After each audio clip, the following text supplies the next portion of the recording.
Jesus, a espiritualidade presente, mais uma oportunidade de estarmos aqui nessa tarde reunidos, que possamos estar de corações abertos, mente, para que possamos escutar mais uma vez seus ensinamentos e internalizarmos. Pedimos amparo ao palestrante Evaldo, que vai trazer para a gente todo o carinho os seus ensinamentos. Sendo assim, graças a Deus.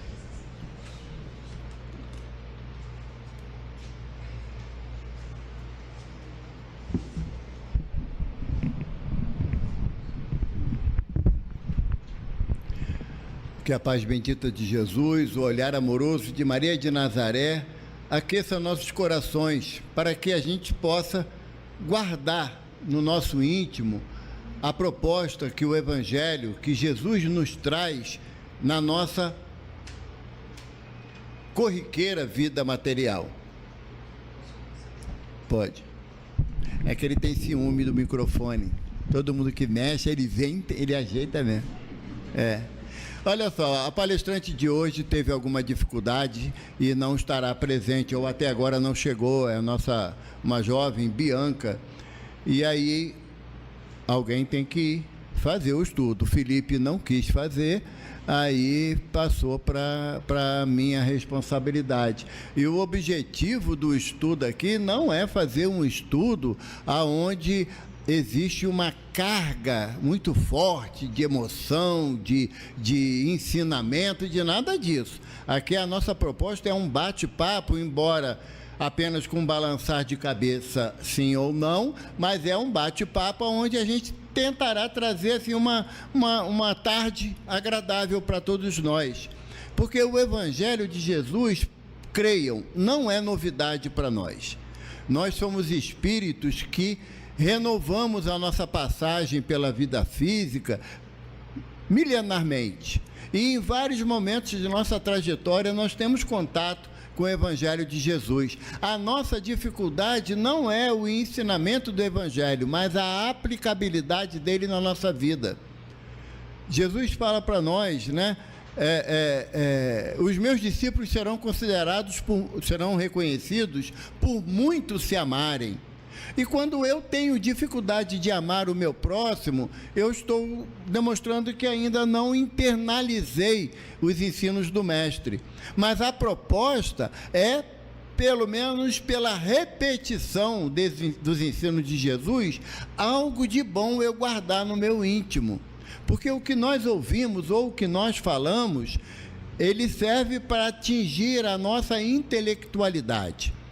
Se falássemos aqui num idioma diferente do português, alguns poderiam até entender, outros não teriam a mesma facilidade. Mas o nosso objetivo é falar a linguagem que o Evangelho nos propõe, que a doutrina espírita nos propõe.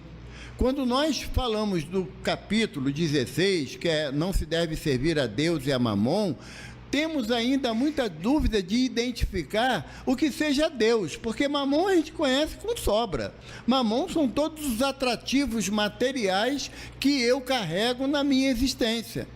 É aquele desejo, muitas das vezes, insaciável do ter, de poder comprar, de poder conquistar alguma coisa, aquele desejo aonde não estamos satisfeitos, repetidas existências pelas posses daquilo que a gente tem, porque ainda não sabemos definir o que é supérfluo e o que é necessário.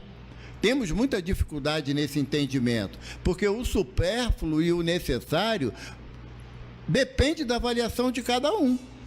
Você conversa com uma pessoa que sofre de enfisema pulmonar, ela vai dizer para você que o necessário é respirar.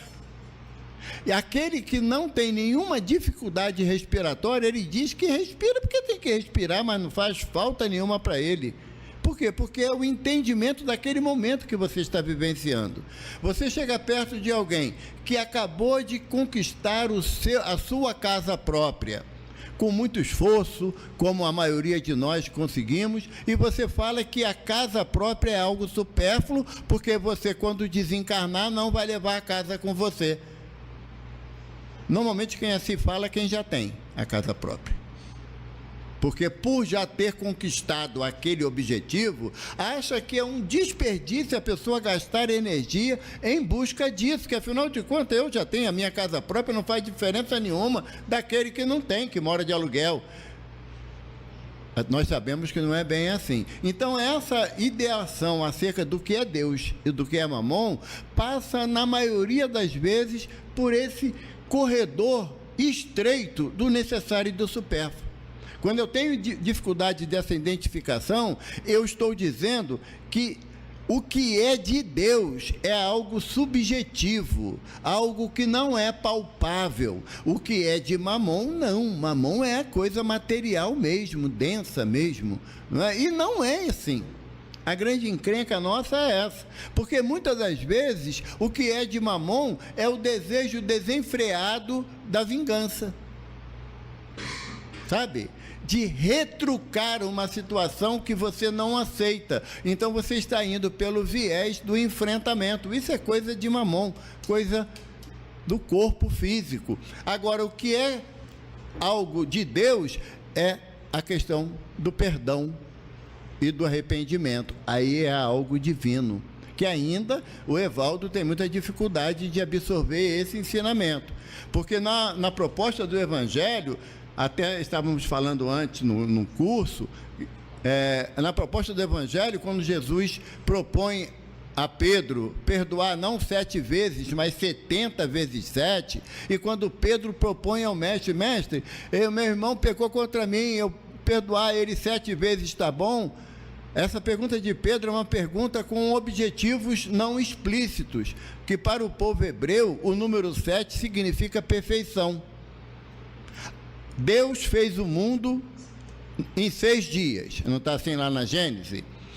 No 7º ou seja, ele deu como fim a sua obra. Então o 7 simboliza perfeição. Quando Pedro fala para Jesus, mestre, olha só, eu sou super show de bola, eu até perdoo 7 vezes para o senhor ver como é que eu sou bom. Aí Jesus mostra para ele que servir a Deus é perdoar 70 vezes 7 o mesmo erro naquele dia. Amanhã a conta começa zerada. Tá bom? Encrencou a gente, né? Porque quando eu aprendi isso dos 70 vezes 7, sabe, Murilo? Eu comecei a anotar. 1, 2, 3, né? Aí quando chegou no 399, aliás, 489, é que o Murilo é professor de matemática, se eu errar a conta ele me pega, né? 489 perdão, eu falei, agora eu vou me vingar. Aí eu fui e aprendi que era 490 vezes o mesmo erro naquele dia. Aí pronto, aí me encrencou. Aí o perdão passa a ser uma ação constante, permanente. Conseguimos? Não. Ainda não é o nosso passo para o nosso progresso e começar a fazer as coisas de Deus. Então, a relação entre Deus e Mamon, para nós, caso vocês não saibam, estamos num plano de prova e expiação, de espíritos recalcitrantes no erro. Essa relação de Deus e Mamon é muito tênue. É muito tênue, porque quando alguém fala assim, você não acha que eu tenho razão? Complica. Porque a razão é ângulo de entendimento sobre um fato, e eu posso não ter o mesmo entendimento seu sobre esse aspecto, e eu vou dizer para você que acho que não tem razão. Aí eu começo uma nova briga, que até aquele momento a briga era com outra pessoa. Quando eu digo que eu não entendo que você tem razão, a briga passou a ser comigo também. Então, essa relação entre Deus e Mamon, ela é muito tênue por isso, pela nossa dificuldade de entender, porque a gente tem que se basear sempre no Evangelho de Jesus. Não há outro meio de nós caminharmos na terra distanciado do Evangelho, uma vez que nós nos colocamos na condição de espírita. Não há. Por quê? Porque o que Jesus me propõe é o perdão incondicional, é o entendimento. E ele fala assim para nós, para mim, sabe, Murilo? Jesus fala assim, Evaldo, como que você pode dizer que ama a Deus que tu não vê e não ama o próximo que tu vê? Não é incoerente? Não é incoerente? Então, o que eu tenho mais facilidade de relação, com Mamon ou com Deus? Eu sinto dizer para vocês, mas no meu caso é com Mamon. Porque eu quero as satisfações imediatas dos meus desejos. E a satisfação imediata dos meus desejos me leva a um sentimento de tentação. A tentação, numa explicação clássica, é a satisfação imediata dos seus desejos. E alguém tem tentação, hoje eu estou com uma tentação de tomar uma injeção de bezetacil. Tem isso? Não, né? Então não é tentação. Tentação é assim: a minha glicose está alta e eu não posso comer doce. E aí eu fecho o olho e vejo goiabada, pudim passando na minha frente assim, aí vira uma tentação, não é? Então, a tentação para nós é aquilo que me levará a consequências não agradáveis. Não sendo situações desagradáveis, eu não posso classificar como tentação. E nessa tentação, eu entro na questão do ponto de hoje, que é utilidade providencial da riqueza, prova da riqueza e da miséria. Eu não sei para vocês, né, mas ser pobre todo dia é ruim a beça, né? Se fosse uma vez ou outra, a gente podia até encarar, mas todo dia é complicado, porque aqui não tem ninguém rico.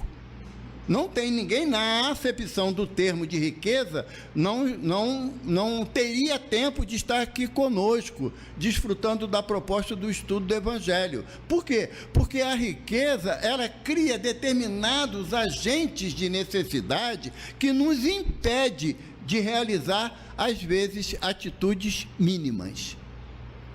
Tivesse hoje, tu, na tua conta bancária, R$1 bilhão, tu estava aqui abraçado com a mamãe? Não mente que é feio, que eu vou saber que você está mentindo. Sabe como é que é? Porque a nossa relação com o dinheiro é de usufruto, é de usufruir as oportunidades que a riqueza nos oferece. E quando Kardec vem trazer esse ponto para a gente, ele fala assim: a riqueza tem outra finalidade além de atender às satisfações pessoais. A riqueza tem como uma das finalidades proporcionar que outras pessoas se aproveitem da tua riqueza, seja através dos recursos que alcançamos pelo trabalho nosso de cada dia, seja pela oportunidade de você, utilizando a força física do trabalho, você está inserido no mercado, que a cada dia é uma preocupação constante para quem está em busca do emprego, e quando consegue, fala mal do emprego. Quando está desempregado é um desespero, mas quando consegue emprego, aí tem que ir para lá, que o patrão é chato e que o horário não passa, né? Ou então, eu até citei isso, quando eu estava trabalhando, eu escutava colegas falarem: eu finjo que, o patrão finge que me paga, eu finjo que eu trabalho. Sabe? Ou então, o mau uso da hora do trabalho, quando a gente vai várias vezes ao banheiro e leva o jornal. Hoje em dia não tem jornal, leva o celular, né, para o banheiro e fica lá 1 hora no banheiro. Então a gente vai se utilizando daquele que propôs a aplicar a sua riqueza no mercado de trabalho, que vai me favorecer o emprego. Então nós ainda não temos uma boa relação com o dinheiro por isso. Por quê? Porque não sabemos aplicar o dinheiro em benefício do conjunto, em benefício daquele grupo social que nós estamos inseridos. E o que Kardec nos propõe é justamente isso. Porque a doutrina espírita não demoniza, não é que se só fosse para o céu quem é pobre, acabava os pobres da terra. Porque Jesus não falou para a gente: é mais fácil um rico, um camelo passar no fundo de uma agulha do que o rico entrar no reino dos céus? Não foi isso que Jesus falou? Evidentemente que Jesus não está dizendo, proibindo o acesso à espiritualidade superior daquele que é rico, não. Eu ainda citei aqui no nosso estudo, mais cedo, se nós analisarmos o grupo de apóstolos de Jesus, a gente vai lembrar que Mateus era publicano, era rico. Zaqueu, chefe dos publicanos, era mais rico do que Mateus. José de Arimateia era rico. Nicodemos era rico. Se a visão da riqueza fosse um impeditivo para seguir Jesus, como o mestre ia se acercar de alguns elementos possuidores dos bens terrenos? E eles entenderam que o fato de ter recursos financeiros não impediam eles, como não impediu, da divulgação e da vivência do Evangelho naquela oportunidade. Aqui Kardec comenta para nós, num trecho, a questão do mancebo rico. Diz o Evangelho que um jovem chegou perto de Jesus e perguntou: mestre, que devo fazer para conquistar a vida eterna? Aí Jesus respondeu a ele: observai os mandamentos. E ele, na curiosidade, perguntou: quais, Senhor? Jesus falou: não matarás, não roubarás, não evocarás o nome de Deus em vão, não cobiçarás a mulher do próximo, honrarás teu pai e tua mãe. Aí já tem uma porção aí de encrenca para a gente, nesses que Jesus relacionou para ele, né? Aí, o que o jovem fala? Desde a minha juventude eu sigo, desde que eu cheguei à juventude, eu sigo os mandamentos. Jesus olhou para ele, Murilo, e imaginamos, Jesus falou assim: sabe de nada, inocente. Você pega hoje um garoto de 18 anos e ele fala assim: eu cumpro a lei civil do Brasil, toda. O que tu vai falar para ele? Meu filho, tu não sabe nem quantas leis tem. A cada dia muda a lei, como é que você diz que você cumpre tudo? E tu é muito jovem, quando tu chegar na maturidade, tu vai falar assim: cara, pequei nisso, pequei naquele outro, deixei de fazer isso, deixei de fazer aquilo outro. Você começa a enumerar, porque, só para a gente lembrar, nós temos um juiz incorruptível, que é a nossa consciência. Se você faz a coisa certa, pode todo mundo ao teu redor te acusar, e você vai ter o olhar de tranquilidade que a tua consciência te absolveu. Agora, quando você encontra alguém que tenta justificar: não, mas é assim mesmo, a gente pisa na bola, ninguém é perfeito, mas a tua consciência fala assim: não, tu pisou na bola, não adianta, tu vai ter que reconsiderar teu ato. Então, quando Jesus olha para ele e fala assim: eu vou fazer uma pegadinha para ele.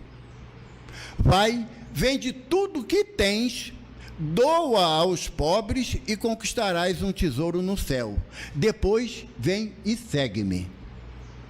Quem aqui está disposto a dar tudo que tem para os pobres e seguir Jesus? Quem? Nem a Silvia, né, Silvia? A Silvia está rindo ali. Por quê? Porque o dar tudo que tem está implícito o teu desejo de ser feliz, a tua vontade de viver a vida como você bem entende. Dar tudo a Deus é você simplesmente deixar de ter vontade própria. É todos os teus pensamentos e aspirações estarem voltados para a vontade de Deus. E o jovem, o que fez? A exemplo do Evaldo, abaixou a cabeça e saiu tristonho.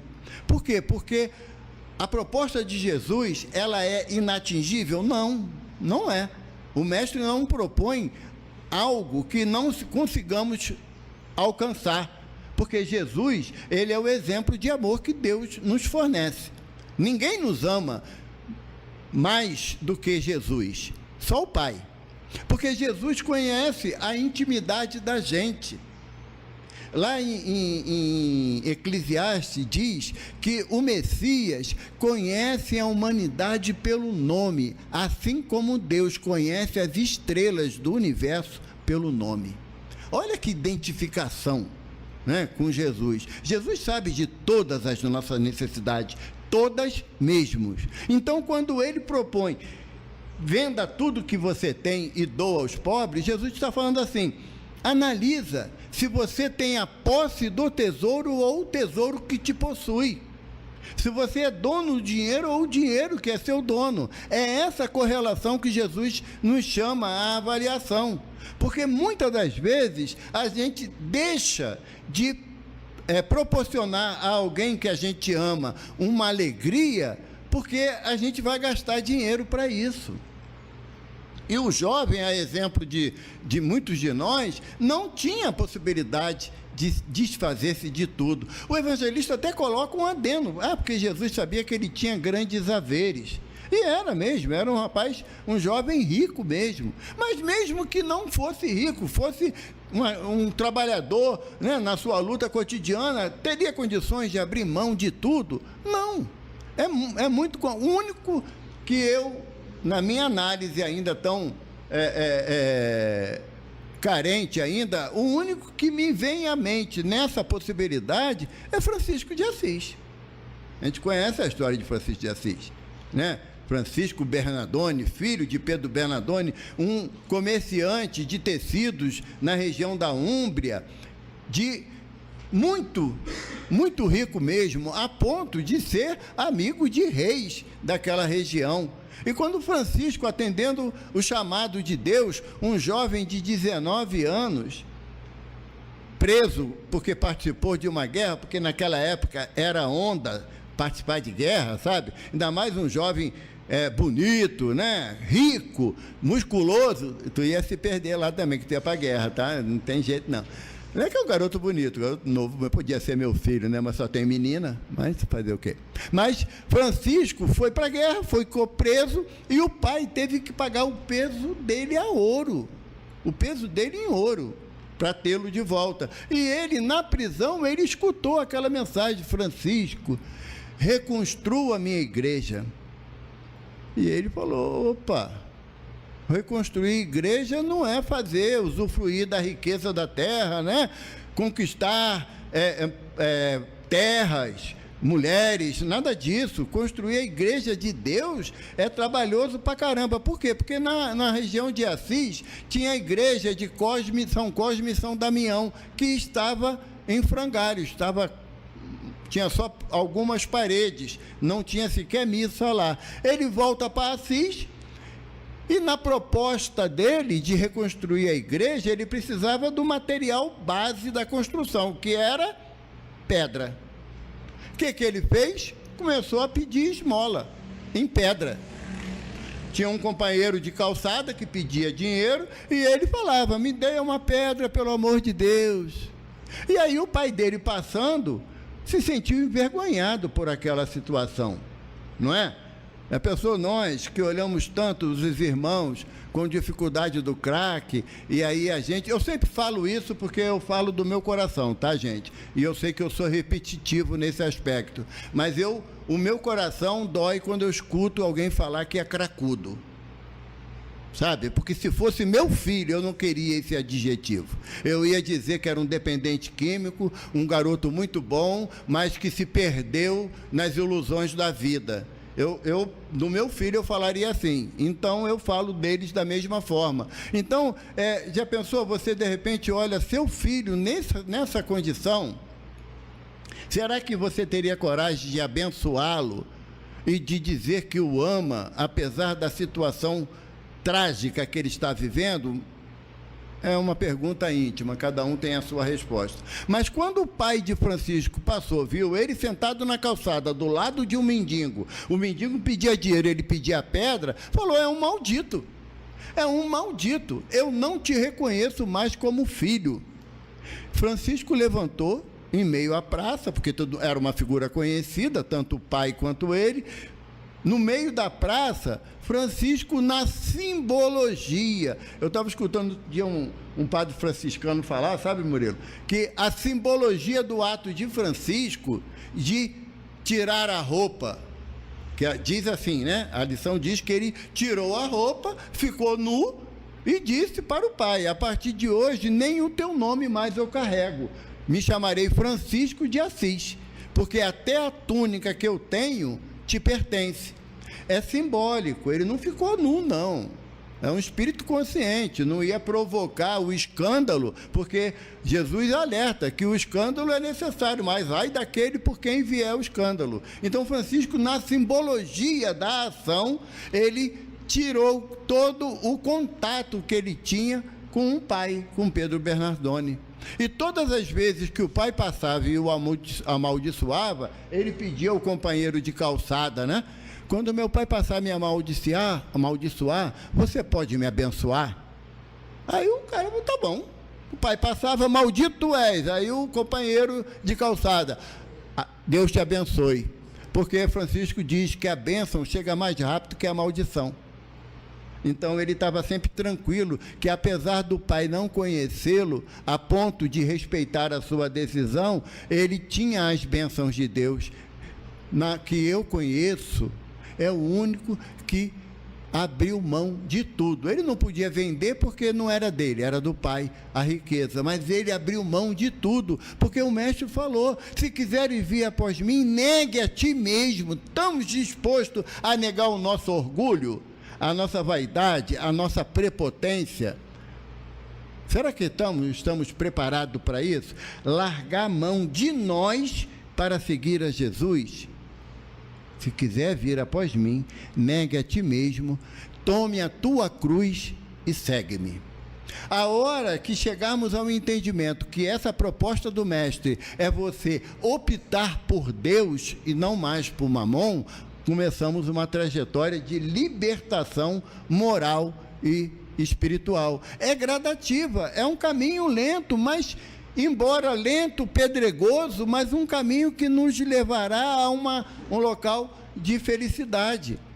Evaldo, mas ainda é subjetivo. Sim que é, evidentemente que é.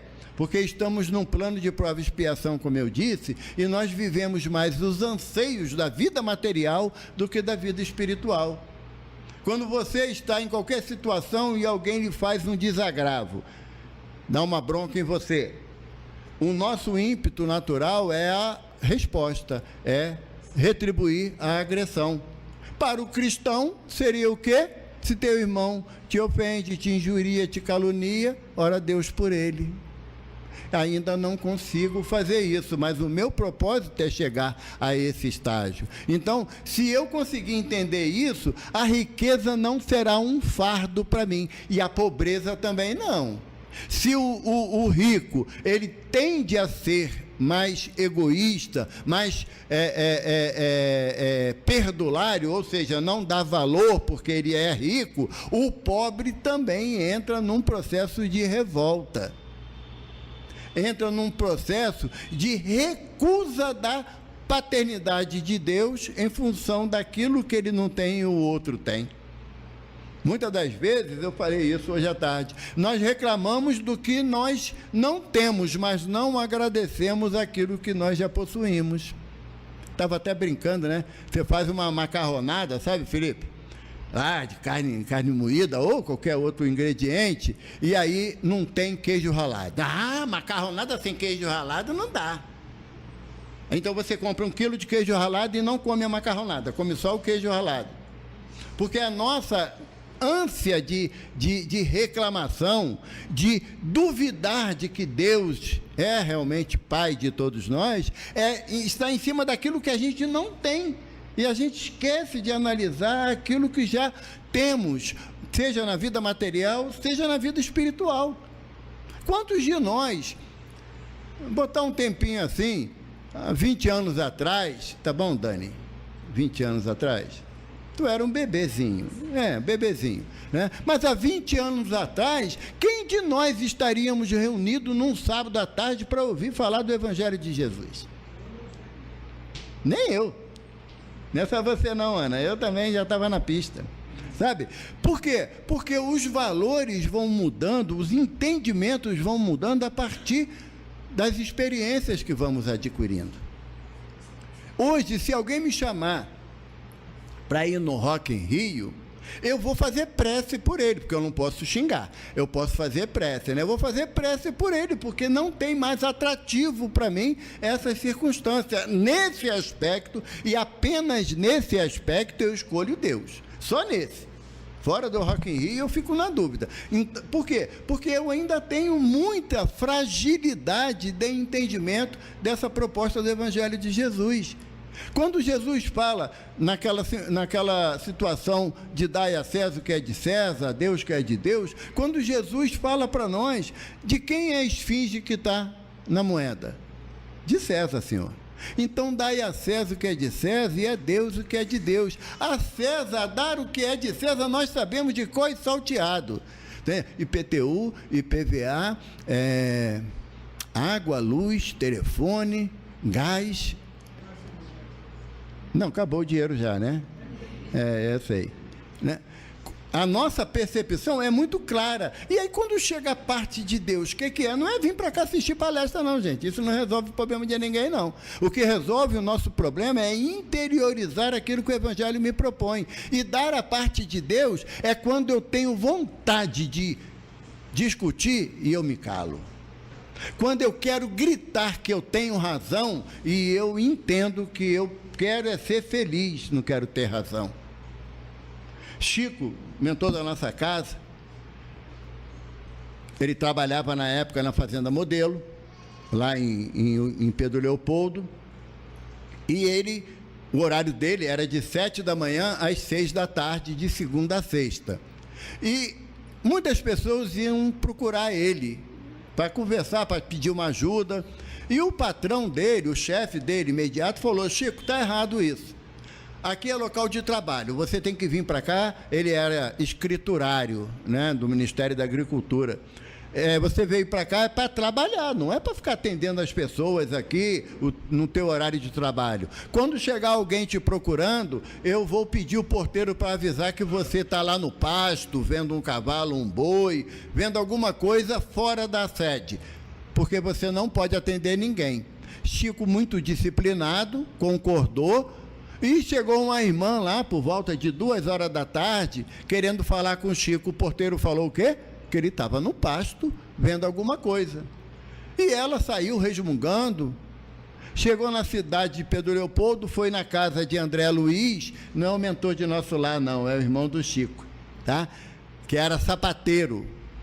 Eu quero falar com o Chico. O André falou: essa hora ele está no trabalho, ele não está em casa, não. A senhora faz o seguinte, vai ali no Luiz Gonzaga, que era o centro espírita, que o meu irmão trabalha sempre ali na porta, porque o José Cândido era coureiro. Um era sapateiro, outro era coureiro. Fazia sela de cavalo, arreio de cavalo. Era a profissão do José Cândido. E ela foi lá falar com o José Cândido, e o Cândido falou assim: olha, essa hora Chico está no trabalho. Mas 8 horas da noite ele está aqui, porque hoje tem sessão. A senhora vem 8 horas. É um preguiçoso, não quer nada. Procuro ele, nem no trabalho ele está. Deve estar em algum boteco da vida, porque a gente, para julgar, estamos sozinhos, né? Quando deu 8 horas, chegou a mulher lá. Chico ia abrir a reunião, mas estava conversando com um, com o outro. A mulher chegou e falou assim: Chico, levanta daí e me dá um passe, que eu estou precisando de um passe. Aí o Chico falou assim: minha irmã, só um minutinho, por favor, que eu estou conversando aqui com essa senhora. Aí ela falou: um minutinho, nada, e deu um bufetão na cara do Chico. Aquela de ficar a marca dos 5 dedos, sabe? Chico arregalou o olho, pediu licença, foi lá dentro para beber uma água, né? Porque o susto, né? Aí aparece Emmanuel. Aí, Emmanuel: o que você está fazendo, Chico? Uai, seu Emmanuel, o senhor não viu o bufetão que eu levei? Vi. E daí? Por que você está assim? O senhor não acha? Ela quer um passe. Como é que eu vou dar um passe nela depois de um bufetão? O senhor não acha que eu estou com a razão? Ele falou: tá com a razão, mas ela tem a necessidade, vai lá e dá o passe. Essa é a parte de Deus. Estamos preparados para dar?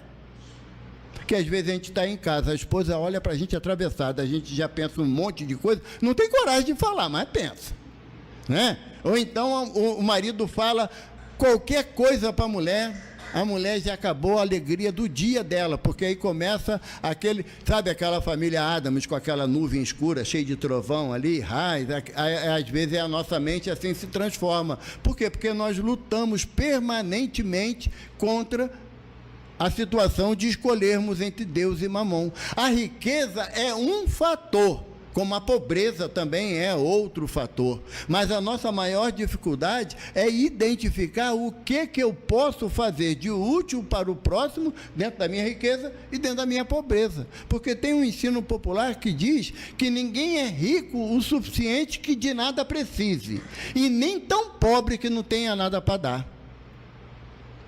Você vai num bairro de classe alta, prédio luxuoso, alguém começa a chorar no apartamento vizinho. O que você faz? Aumenta o volume da televisão, porque você não quer saber da vida dos outros, não é? Você mora em casa, uma casa simples, numa rua simples, alguém começa a chorar. Ô vizinho, o que foi? O que eu posso ajudar? Não é? Por quê? Porque quando nós estamos envolvidos por um sentimento de ajuda ao próximo, pouco importa a tua conta bancária. Pouco importa.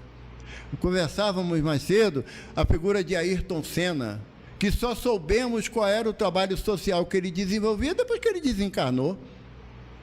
Eu falo isso aqui, a gente pode falar o milagre, só não falar o nome do santo, né?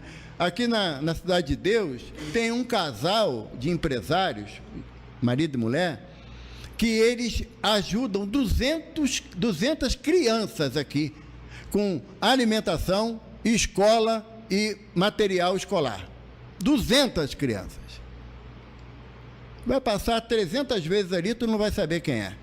Porque eles não buscam a exposição daquilo que ele faz. Mas se você der bom dia, eles pedem alguma coisa, isso é certo. Entende? Por quê? Porque a necessidade dos outros estão à frente das deles.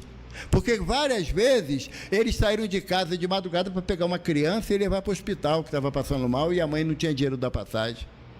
O dinheiro para eles atrapalha? Será que eles também vão ter dificuldade de entrar? Não por julgamento, porque não nos compete isso, mas pelas ações que nós temos conhecimento, será que eles terão alguma dificuldade de encontrar a paz de consciência quando retornar à espiritualidade? Porque nós sabemos que não existe inferno, mas também não existe céu. Aquele céu de um anjo gordinho, sentado na nuvem, tocando harpa, não existe, mas também, graças a Deus, não existe o caramunhão, né, com um tridente espetando a gente por trás, também não existe, já é uma alegria. O que existe? Está vendo? Isso daí é coisa ruim, mas tem que fazer, é a plaquinha, deixa aqui, que eu vou mostrar para o pessoal, é isso aqui, ó. Cala a boca que está falando muito. Então, a nossa maior dificuldade em relação ao tema que o Evangelho nos propõe é a aplicação dele na minha vida. Porque aplicar na vida de vocês é, molinho. Eu começo a dar um monte de receita aqui, como vocês devem fazer para poder ter paz de consciência e, quando desencarnar, tentar chegar em nosso lar. É o único lugar que eu conheço que é legal. O restante eu não tenho muita intimidade não, mas no livro está escrito. Então seria muito fácil, mas o que eu estou fazendo?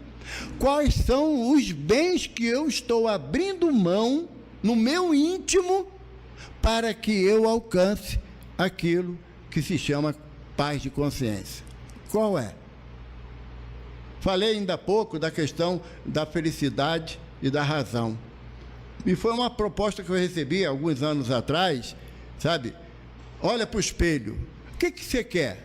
Chegar em casa, vocês fazem isso. Você quer ter razão ou quer ser feliz? Se quiser ter razão, o cemitério ali do Pichincha está cheio de gente que quis ter razão. Agora, se quiser ser feliz, tu não encontra, porque quem é feliz não fica ostentando felicidade, ele age em prol do próximo. Quando nós queremos ter razão, uma coisa que ficou muito impactante para mim, um benfeitor falou certa vez: toda exigência é característica de inferioridade moral. Olha que encana. Todas as vezes que eu exijo algo de alguém, eu demonstro ali que eu sou um espírito ainda inferior. Porque Jesus não exige nada de ninguém. O mestre propõe: se quiseres me seguir, negue a ti mesmo, tome a tua cruz e siga-me. Jesus em momento nenhum falou assim: deu ruim para tu, larga tudo, vai ter que ser do meu jeito. Não, não é assim. Então, quando eu não quero mais trabalhar no aspecto da exigência, eu tenho que aprender a ser indulgente. Tem uma página aqui no Evangelho sobre indulgência, que o benfeitor, no final, ele fala assim: o rigor, ele irrita e afasta de você a pessoa. A indulgência aproxima para que ambos, um ajude o outro. Então tem que ser a nossa proposta, para que a gente comece a discernir que para seguir Mamon é agir como eu venho agindo nessa existência há 65 anos. Agora, se eu quero seguir a Deus, dar a parte que me cabe em Deus, então, Evaldo, começa a modificar de hoje para frente, porque para trás eu não mudo. Não é isso que o Chico fala para a gente? Nós não podemos modificar o passado, mas podemos escrever um novo futuro. Então, a proposta do Evangelho de Jesus, quando ele fala para a mulher adúltera, vai e não peque mais. Mas vai seguir a vida, vai caminhando, porque a oportunidade nossa é de conquista e devemos escolher que conquista que eu quero, da minha razão ou da minha felicidade. A escolha é nossa, graças a Deus.